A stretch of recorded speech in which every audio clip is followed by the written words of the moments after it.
ಕೌಶಿಕ ನಿಮ್ಮ ಪ್ರಕಾರ ಸಮಯ ಅಂತಂದ್ರೇನು? ಸಮಯದ ಮಹತ್ವಕ್ಕೆ ಎಷ್ಟು ವ್ಯಾಲ್ಯೂ ಕೊಡ್ತೀರಾ? ಸಮಯ ಅಂತಂದರೆ ನೋಡಿ, ಇವತ್ತಿದ್ದವ್ರು ನಾಳೆ ಇರಲ್ಲ. ಸೊ ಈ ಒಂದು ಸಮಯ ಏನಿದೆ ಇದನ್ನು ನಾವು ಪೂರ್ತಿಯಾಗಿ ಅನುಭವಿಸ್ಬಿಡ್ಬೇಕು. ಆ್ಯಂಡ್ ಇವಾಗಿರೋ ಟೈಮ್ ಮುಂದೆ ಇರಲ್ಲ.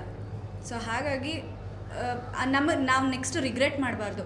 ಅಯ್ಯೋ ಆ ಟೈಮ್ನ ನಾನು ವೇಸ್ಟ್ ಮಾಡಿಬಿಟ್ಟೆ, ಆ ಟೈಮಲ್ಲಿ ನಾನು ಏನೂ ಮಾಡಲಿಲ್ಲ, ಅದಿದ್ದಿದ್ದರೆ ಆ ಟೈಮಲ್ಲಿ ನಾನು ಏನಾದ್ರು ಮಾಡಿದ್ದಿದ್ರೆ ಇವತ್ತು ಹಿಂಗೆ ಆಗ್ತಾ ಇರಲಿಲ್ಲ ಅನ್ನೋ ರಿಗ್ರೆಟ್ ಮಾಡಬಾರ್ದು. ಅಂತಂದರೆ ಸಮಯ ತುಂಬಾ ಇಂಪಾರ್ಟೆಂಟ್ ಆಗುತ್ತೆ. ಆ್ಯಂಡ್ ನಾನು ಅಷ್ಟೇ ಎಲ್ಲೇ ಹೋಗ್ಬೇಕಂದ್ರೂ ಆ ಟೈಮ್ ಅಂತಂದರೆ ಆ ಟೈಮಿಗೆ ಕರೆಕ್ಟಾಗಿ ಹೋಗ್ತೀನಿ. ಈಗ ಶೂಟಿಂಗ್ ಅಂತಂದ್ರೂ ಅಷ್ಟೇ, ಆ ಟೈಮ್ ಅಂತಂದರೆ ಟೈಮ್ನ ಪ್ರಾಪರಾಗಿ ಫಾಲೋ ಮಾಡ್ತೀನಿ. ನಾನು ಫಾಲೋ ಮಾಡ್ತೀನಿ, ಹಾಗೆ ನನ್ನ ಜೊತೆಲಿರೋರು ಅದನ್ನು ಫಾಲೋ ಮಾಡಬೇಕು ಅಂತ ಎಕ್ಸ್ಪೆಕ್ಟ್ ಮಾಡ್ತೀನಿ. ಅದು ಮಾಡಿಲ್ಲ ಅಂದಾಗ ಸಿಟ್ಟು ಬಂದ್ಬಿಡುತ್ತೆ ನನಗೆ. ಸೊ ನಾನೇನಕ್ಕೆ ಈ ಕ್ವಶನ್ ಕೇಳಿದ್ರೆ, ಬಿಗ್ ಬಾಸ್ ಇಂದ ಬಂದ್ಮೇಲೆ ನಾನೇ ನಿಮಗೆ ಕಾಲ್ ಮಾಡಿದ್ದೆ 4-5 ಬಾರಿ ಇಂಟರ್ವ್ಯೂಸ್ಗೆ. ಅದಾದ ನಂತರ ನೀವು ಹೇಳಿದ್ರಿ ಶನಿವಾರ ಕೊಡ್ತೀನಿ, ಶುಕ್ರವಾರ ಕೊಡ್ತೀನಿ, ಮತ್ತೆ ಮಂಡೇ ಕೊಡ್ತೀನಿ ಅಂತ ಹೇಳಿದ್ರಿ. ಅದಾದ ನಂತರ ಸಡನ್ ಆಗಿ ಇನ್ನೇ ನೋಡ್ಬೇಕು ಅನ್ನೋ ಟೈಮ್ ಅಲ್ಲಿ ನೀವು ಹೇಳಿದ್ರಿ ಇಲ್ಲ ಸರ್ ಕೊಡಕ್ಕಾಗಲ್ಲ ಅಂತ. ಸೊ ಅದೇನಾಗುತ್ತೆ, ಒಂದು ಕಂಪ್ನಿಯಲ್ಲಿ ಆಗಿರ್ಬೋದು, ಒಂದು ಚಾನಲ್ ಅಲ್ಲಿ ಆಗಿರ್ಬೋದು, 3 ಜನ ಕ್ಯಾಮ್ರಾಮನ್ಸ್, ಒಬ್ಬ ಕ್ಯಾಬ್ ಡ್ರೈವರ್, ಒಬ್ಬ ಆಂಕರ್ ವೇಟ್ ಮಾಡ್ತಿರ್ತಾರೆ ಸಮಯಕ್ಕೋಸ್ಕರ, ನಿಮ್ಗೋಸ್ಕರ. ನಿಮ್ಮ ಶೆಡ್ಯೂಲ್ ತಗೊಂಡು ಬೇರೆ ಶೆಡ್ಯೂಲ್ಸ್ ನೆಲ್ಲ ಪೋಸ್ಟ್ಪೋನ್ ಮಾಡ್ಕೊಂಡು ವೇಟ್ ಮಾಡ್ತಿರ್ತಾರೆ. ಅಂತ ಟೈಮಲ್ಲಿ ಸಡನ್ ಆಗಿ ಇಲ್ಲ ಅಂತಂದ್ರೆ, ಸೊ ನೀವು ಕೊಡಕ್ ಇಷ್ಟ ಇಲ್ಲ ಅಂತಂದ್ರೆ ಕೊಡಬೇಡಿ. ಅದನ್ನ ಬೇರೆ ಸೆಲೆಬ್ರಿಟಿ ಫಾಲೋ ಅಪ್ ಮಾಡ್ಕೊಂತಾರೆ. ಸೊ ಬೇರೊಬ್ಬರ ಸಮಯವನ್ನ ವೇಸ್ಟ್ ಮಾಡಬೇಡಿ ಅಂತ ಹೇಳ್ತೀನಿ. ಇಲ್ಲ ಸರ್, ನಾನು ನಿಮಗೆ ಮಾತಾಡಿದ್ರೆ ನಿಮ್ಮ ಡಿಸೈನರ್ ಹತ್ರನೂ ಮಾತಾಡಿ. ಇರಿ ಹೇಳ್ತೀನಿ, ಇದು ನಾನು ಕನ್ವೆ ಮಾಡ್ಬಿಡ್ತೀನಿ ನಿಮ್ಗೇನು ಅಂತ ಹೇಳಿ. ಆ್ಯಕ್ಚುಲಿ ನನಗೆ ಗೊತ್ತಿರಲಿಲ್ಲ ಅವ್ರು ಏನೇನು ಸ್ಕೆಡ್ಯೂಲ್ ಮಾಡಿದ್ರು ನನಗೆ ಗೊತ್ತಿರಲಿಲ್ಲ. ನಾನು ಅವಾಗ ತಾನೇ ಬಿಗ್ ಬಾಸಿಂದ ಹೊರಗೆ ಬಂದಿದ್ದೆ. ಅವ್ರು ಏನೇನು ಸ್ಕೆಡ್ಯೂಲ್ ಮಾಡಿದ್ರು ನಂಗೆ ಗೊತ್ತಿಲ್ಲ. ಎಷ್ಟು ಸ್ಕೆಡ್ಯೂಲ್ ಆಗಿತ್ತು ಅಷ್ಟಕ್ಕೆ ನಾನು ಇಂಟರ್ವ್ಯೂಸ್ ಕೊಟ್ಟಿದ್ದೀನಿ ಪ್ರಾಪರಾಗಿ. ಬಟ್ ನನಗೆ ಹೇಳ್ದೆ ಅವ್ರು ಯಾರ್ಯಾರಿಗೆ ಕೊಟ್ಟಿದ್ರಲ್ಲ, ಅದು ಏನಾಗಿದೆ ಅಂತಂದರೆ ಅದು ಅಲ್ಲಲ್ಲೇ, ಅಂದರೆ ನಾನು ಹೇಳಿರಲಿಲ್ಲ ಅವ್ರಿಗೆ ವೆಯ್ಟ್ ಮಾಡಿಸಿ ಅಂತಲೂ ನಾನು ಹೇಳಿರಲಿಲ್ಲ.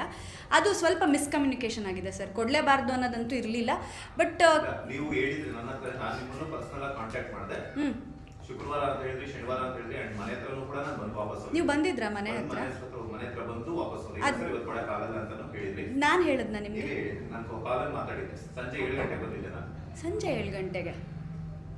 ಸೊ ಅದಕ್ಕೆ ನನ್ನ ನನ್ನ ಡಿಸೈನರ್ ಇರ್ಬೇಕು ಸರ್ ಅದು. ಇಲ್ಲ ನಿಮ್ಮ ಹತ್ರನೇ ಮಾತಾಡಿದ್ದೆ, ಪರ್ಸನಲ್ ನಾನು ನಿಮ್ಮ ಹತ್ರನೇ ಮಾತಾಡಿದ್ದೆ. ಹೌದಾ? ಸೊ ನನ್ಗೆ ಏನಂತಂದ್ರೆ ಕೊಡಕ್ ಇಷ್ಟ ಇಲ್ಲ ಅಂದ್ರೆ ಬೇಡ. ಬಟ್ ಏನಂತಂದ್ರೆ ಬೇರೊಬ್ಬರ ಸಮಯ, ಯಾಕಂದ್ರೆ ನೀವು ಒಬ್ಬ ಸೆಲೆಬ್ರಿಟಿ ನಾವು ಫಾಲೋ ಅಪ್ ಮಾಡ್ಕೊಂಡಿರ್ತೀವಿ ಅಂತಂದ್ರೆ ಅಲ್ಲಿ ಬೇರೊಬ್ಬರ 5 ಜನ value. Sir big boss, I agree that, ನಾನು ಇಲ್ಲ ಅಂತ ಹೇಳಲ್ಲ. ಬಟ್ ಬಿಗ್ ಬಾಸಿಂದ ಬಂದು ಹೊಸದ್ರಲ್ಲಿ ಸುಮಾರು ಜನಕ್ಕೆ ಇಂಟರ್ವ್ಯೂಸ್ ಕೊಟ್ಟಿದ್ದೀನಿ. ನೀವುಗಳೇ ನೋಡಿರ್ಬೋದು ನಾನು ಎಷ್ಟು ಜನಕ್ಕೆ ಇಂಟರ್ವ್ಯೂಸ್ ಕೊಟ್ಟಿದ್ದೆ ಅಂತ. ಲೈಕ್ ಅದಲ್ಲದೆ ಬೇರೆ ಬೇರೆ ಕೆಲಸಗಳು, ನಂದು ಏನೇನೋ ಪರ್ಸ್ನಲ್ ಕೆಲಸಗಳು ಸ್ವಲ್ಪ ಲೈನಪ್ ಆಗಿತ್ತು ಆ ಟೈಮಲ್ಲಿ. ನಿಮಗೆ ಕೊಡಲೇಬಾರ್ದು ಅನ್ನೋ ಇಂಟೆನ್ಷನ್ ಅಂತೂ ಖಂಡಿತ ಇಲ್ಲ. ಸೊ ಅಲ್ಲ, ಹೇಳ್ಬಿಡ್ತೀನಿ, ಬೇರೆ ಬೇರೆ ಕೆಲಸಗಳು ಲೈನಪ್ ಆಗಿತ್ತು ಆ ಟೈಮಲ್ಲಿ. ಅಂದರೆ ಎಷ್ಟು ಜನಕ್ಕೆ ಸಾಧ್ಯನೋ ಅಷ್ಟು ಜನಕ್ಕೆ ಕೊಟ್ಟಿದ್ದೀನಿ. ಕೊಡಲೇಬಾರ್ದು ಕೊಡಬಾರ್ದು ಅನ್ನೋ ಇಂಟೆನ್ಷನ್ಸ್ ಆಗಲಿ ನಮಗಿಲ್ಲ. ಬಟ್ ಏನಾಗಿದೆ ಅಂತಂದರೆ ಕೆಲವೊಂದು ನನಗೆ ಪರ್ಸ್ನಲ್ ಕೆಲಸಗಳಿದ್ದಾಗ ಅಲ್ಲೆಲ್ಲೋ ಮಿಸ್ ಆಗಿರಬೇಕು. ಬಟ್ ಇಂಟೆನ್ಷನಲಿ ನಿಮಗೆ ಇಂಟರ್ವ್ಯೂ ಕೊಡಬಾರ್ದು ಅಂತ ಹೇಳಿ ಅನ್ನೋದಂತೂ ಖಂಡಿತ ಇಲ್ಲ. ಆ್ಯಂಡ್ ಇನ್ಫ್ಯಾಕ್ಟ್ ನೀವೇನಾದರೂ ನಮ್ಮ ಮನೆ ಮುಂದೆ ಬಂದಿದ್ದೀರಾ ಅಂತ ಗೊತ್ತಿದ್ದಿದ್ರೆ ಖಂಡಿತ ನಾನು ಮೇಲೆ ಕರೆದಿರ್ತಿದ್ದೆ ನಿಮ್ಮನ್ನ. ನೀವು ಮನೆ ಹತ್ರ ಬಂದಿರೋದು ನಂಗೆ ನಿಜವಾಗ್ಲೂ ಗೊತ್ತಿಲ್ಲ. ಯಾಕೆಂದರೆ ಮನೆ ಈಗ ಈಗ ತಾನೇ ನನಗೆ ಒಬ್ಬರು, ಅದೇ ಅವ್ರ ಹೆಸರೇನು ಹೇಳಿ, ಸುಜಯ್ ಅವರು ಅವ್ರಿಗೆ ಹೇಳೇ ಇರಲಿಲ್ಲ.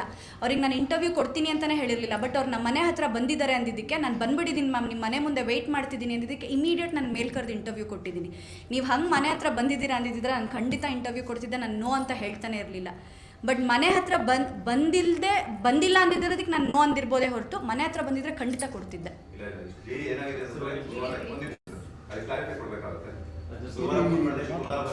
ಶನಿವಾರ ಬನ್ನಿ ಅಂತ ಹೇಳಿದ್ರೆ ಅದಾದ ನಂತರ ಏನಾಗಿತ್ತು ಅಂದ್ರೆ ಮಂಡೇ 100% 11 ಗಂಟೆ ಫಿಕ್ಸ್ ನೀವೇ ಅಂತ ಹೇಳಿದ್ವಿ ಕೂಡ. ಸೊ ಅದಾದ ನಂತರ ಇನ್ನೇನು ನೋಡ್ಬೇಕಾಗಿರೋ ಟೈಮಲ್ಲಿ ಇಲ್ಲ ಇವತ್ತು ಕೊಡಕ್ಕಾಗಲ್ಲ ಅಂತ ಹೇಳಿಲ್ಲ ನೀವು. ಕೊಡಕ್ಕಾಗಲ್ಲ ಸರ್ ಹಿಂಗೆ ಹೇಳಿದ್ರೆ ನಿಮ್ಮ ಡಿಸೈನರ್ ಕೂಡ ಹಂಗೆ ಹೇಳಿದ್ರು. ನಾನು ಅದೇ ಮೇ ಬಿ ಅವ್ರು ಹೇಳಿರ್ತಾರೆ ಸರ್, ಅವ್ರು ಹೇಳಿರ್ತಾರೆ. ವಾದ ಏನಂತಂದ್ರೆ ಫಾಲೋ ಅಪ್ ಮಾಡ್ಕೊಂಡ್ಮೇಲೆ ಹೋಗ್ಲಿ ವಿಡಿಯೋ ಕೇಳಿ ಅವರು. ಅಲ್ಲ ಹಿಂಗೆ ಗೊತ್ತಾಗಬೇಕು. ಇದೇನು ಗೊತ್ತಾಗಿಲ್ಲ, ನಾಳೆ ನನ್ನೊಂದು ರಿಪೋರ್ಟರ್ ಅಂತಲ್ಲ, ನಾಳೆ ನಿಮ್ಮಿಂದ ನಿಮ್ಗೂ ಆಗ್ಬೋದು. ಅದನ್ನ ನಾನು ಕೇಳ್ತಾ ಇರೋ ಸಮಾಜದ ಮಹತ್ವದ ಬಗ್ಗೆ ನಾನು ತಿಳಿಸ್ಕೊಟ್ಟಿದ್ದೀನಿ ಅಷ್ಟೇ ನಾನು.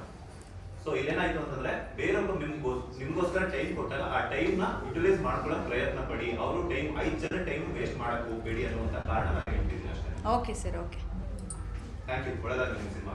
Thank you.